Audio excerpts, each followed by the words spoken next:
Après son séjour dans la capitale de la RDC en fin de la semaine dernière, le gouverneur intérimaire de la province du Lualaba, Fifi Mazuka, a regagné sa province ce lundi 11 juillet. Elle a, à son arrivée, affirmé qu'elle est allée rendre compte au président de la République, de l'avancement des travaux sur les infrastructures routières qu'elle réalise dans sa province. Cette déclaration n'est pas restée sans réaction dans le chef de la population. C'est dans ce cadre que Podefip, une plateforme des organisations de la société civile œuvrant dans la décentralisation et les finances publiques, a publié un communiqué.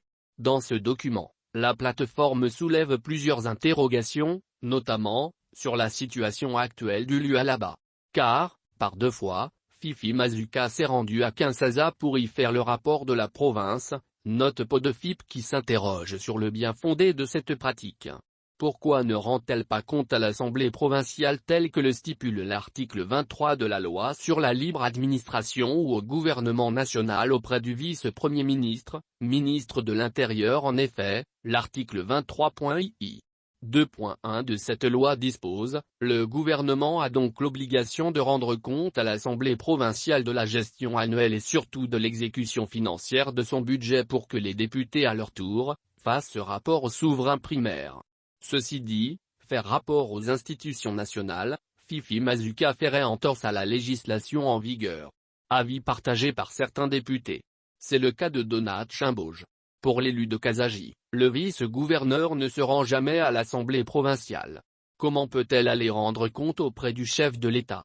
C'est quelle administration elle a d'abord son titulaire le gouverneur, dit-il. Et d'ajouter il y a également le vice-premier ministre, ministre de l'Intérieur. Celui-ci est son dernier chef hiérarchique. Ça ne se fait jamais qu'un vice-gouverneur aille faire rapport à un chef de l'État. Pour cet élu du peuple, ce qui se passe maintenant dans le Lualaba est une manière d'étouffer tous les détracteurs. Ce député fustige aussi la complicité de l'Assemblée provinciale. Celle-ci n'a jamais organisé des missions de contrôle du gouvernement provincial. Tout simplement parce que le numéro 1 de cet organe délibérant n'a jamais donné l'ordre d'effectuer cette mission. Quant à la reddition des comptes de la province, c'est la Cour des comptes qui s'en charge. Toutefois, il faut dire que cette version n'a pas été corroborée par une autre source.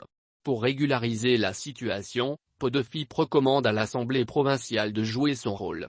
Mais aussi, de remplir sa mission de contrôle. Quant au gouvernement national, il doit veiller au respect des textes.